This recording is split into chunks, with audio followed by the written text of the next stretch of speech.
I never thought I'd be in this situation. Standing there, heart pounding, hands shaking, staring at my husband, who had just asked me to do something I wasn't sure I could go through with. Our horse, Shadow, stood calmly beside me, completely unaware of the tension in the air. I glanced at the camera he had set up, the little red light blinking, signaling that everything was being recorded. My mind raced. Was he serious? Was this really happening? It all started as an ordinary afternoon at the stables. Shadow had always been more than just a horse to me.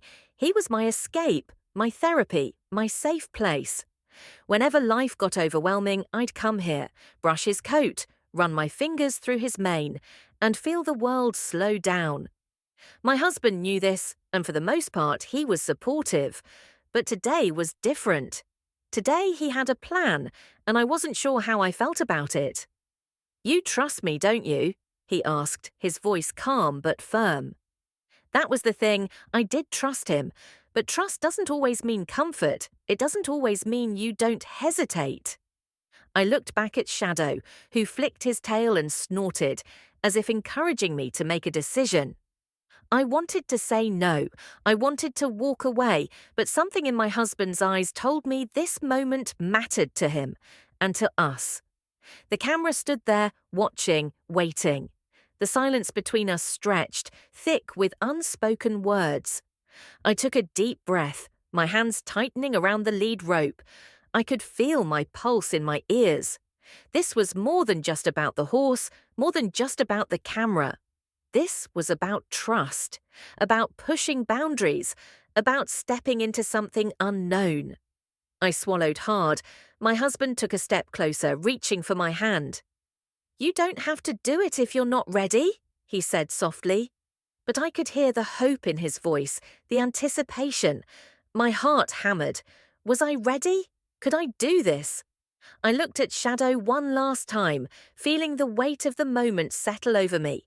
And then, finally, I made my decision. But what happened next? I never could have predicted. I took a deep breath, trying to steady my nerves. The air felt heavier, charged with something I couldn't quite put into words. Shadow shifted beside me, his ears twitching as if he could sense my hesitation. My husband's grip on my hand was warm, steady, reassuring. But was that enough? Could I push past the unease twisting in my stomach? I looked at him, searching his face for any sign that this was a joke, that he was testing me, that any second now he'd laugh and tell me to forget it. But he didn't. His expression was serious, but there was something else there too. Expectation. He wanted this. He believed I could do it. And that, more than anything, kept me frozen in place. My mind raced back to the first time I met Shadow. He had been skittish, untrusting, the kind of horse that kept his distance from everyone. But for some reason, he had let me in. I had spent weeks, months even, earning his trust, proving to him that I wasn't a threat. It had been slow, delicate work, and now he followed me like a shadow. His name had never been more fitting. I had never felt unsafe with him. Until now. Not because of him, but because of the unknown. Because of whatever my husband had planned, whatever he was expecting me to do. The camera was still rolling, the little red light blinking steadily, almost mocking me. I wondered what the footage would capture. The hesitation in my eyes, the way my fingers trembled, the silent battle playing out inside my head. Did he notice? Did he care? "I wouldn't ask you if I didn't think you could handle it," he said, his voice softer now. "You've done harder things before." Had I? Maybe, but not like this. I swallowed, my throat dry. Shadow exhaled beside me, a deep, steady sound that sent warmth across my arm. He wasn't nervous. He wasn't second-guessing anything. Maybe I was overthinking it. Maybe this was just another challenge, another moment where I had to trust myself. Still, something didn't feel right. I couldn't shake the feeling that whatever happened next would change everything. And then, just as I was about to speak, just as I was ready to say yes or no, something happened. Something that made my breath catch, my body tense, my heart stop. Shadow suddenly jerked his head up, ears pricked forward, body tense. A shiver ran through him, and I felt it too. An invisible shift in the air, like the world had tilted just slightly off balance. My husband noticed it too. His grip on my hand tightened for a split second before he let go, stepping back, his gaze flickering toward the trees lining the edge of the property. I followed his stare, but there was nothing. Just shadows stretching long in the fading light. "Did you hear that?" I asked, my voice barely above a whisper. He nodded, his jaw tight. "Stay here." Panic prickled at my skin. "No, wait." But he was already moving, disappearing into the trees, leaving me alone with Shadow and the blinking red light of the camera. The seconds dragged. My breathing felt too loud, my pulse hammering in my ears. Shadow shifted beside me, restless now. He wasn't scared, but he was aware, alert, waiting. And then, from somewhere deep in the trees, I heard it. A sound that didn't belong, a sound that sent a chill down my spine. Something was out there, and I wasn't sure if my husband was ready for it. The wind picked up, rustling through the trees, making every shadow stretch and shift, like something was lurking just beyond my sight. I swallowed hard, my fingers tightening around Shadow's lead rope. He let out a slow breath, his ears flicking back and forth, trying to make sense of whatever was out there. I wanted to call out to my husband, but something in my gut told me to stay quiet. The seconds dragged on. The camera kept recording, its little red light unwavering, like an unblinking eye watching everything unfold.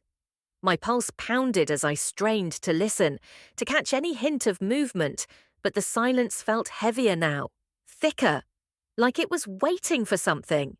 And then a sharp crack echoed through the trees, a branch snapping, my breath hitched. Shadow tensed beside me, his muscles coiling like he was ready to bolt. I turned toward the darkness, my eyes searching, my heart racing. And then I saw it. A shadow, a real one, moving between the trees, slow and deliberate. My stomach dropped. It wasn't my husband, it was someone else, someone who wasn't supposed to be here. A cold wave of fear crashed over me, my feet frozen to the ground. Shadow let out a low, warning snort. Whoever it was, they knew I was watching now, and just as I was about to turn and run, the figure stepped forward into the light. My breath caught. I recognized them, and in that moment I knew, whatever was about to happen next, there was no turning back. My stomach clenched as the figure stepped closer. The dim light finally revealed their face, and for a second my mind refused to make sense of it. I knew this person. I had seen them before, too many times to count. But why were they here? And why now? Shadow let out another snort, shifting uneasily. My hands felt clammy against the lead rope, but I held on, forcing myself to stay still even as my instincts screamed at me to run. The figure didn't say anything at first. They just stood there, watching me as if waiting for a reaction. Then, finally, they spoke. "You shouldn't be out here alone." My throat tightened. "I'm not alone." They glanced at Shadow, then at the camera still recording. A slow, knowing smile crept across their face. "No," they said. "I suppose you're not." A wave of unease rolled over me. Something about the way they said it sent a chill down my spine. My mind raced with possibilities. Did they know about the camera? Had they been watching us all along? And where was my husband? He should have been back by now. I forced myself to sound steady. "What are you doing here?" They tilted their head, as if amused by the question. "Same thing as you, looking for answers." My heart pounded. Answers? To what? This didn't make sense. I took a step back, but they took one forward, keeping the distance between us the same. My grip on the rope tightened. Shadow tossed his head, sensing the tension, his hooves shifting restlessly against the dirt. Then, just when I thought the silence would swallow me whole, another sound broke through the night. A voice, my husband's voice. "Hey!" I turned so fast my vision blurred. He was back, emerging from the trees, his expression sharp, his movements quick. Relief flooded me, but it was short-lived. The moment my husband saw the person standing in front of me, his entire body went rigid. His jaw clenched, his hands curled into fists, and then, in a voice colder than I'd ever heard before, he said their name. That's when I knew. This wasn't a coincidence. This wasn't some random encounter. This was something much, much bigger. And I was right in the middle of it. The tension in the air was suffocating. My husband stood rigid, his fists clenched at his sides, his eyes locked on the person in front of me. He had said their name, but I was too stunned to process it. My mind was still struggling to catch up, to make sense of why this person was here, why my husband looked at them like they were a threat. Then the person chuckled, a quiet, knowing laugh that made my skin crawl. "So you finally figured it out," they said. Their gaze flickered to me. "Took you long enough." I turned to my husband, searching his face for answers. "What's going on?" I demanded. His jaw tightened. He didn't look at me. His eyes stayed on them. "You shouldn't be here," he said, his voice dangerously low. "Leave, now." But they didn't move. Instead, they took another step closer, and for the first time, I saw it, the object in their hand. Small, unassuming, but unmistakable. A flash drive.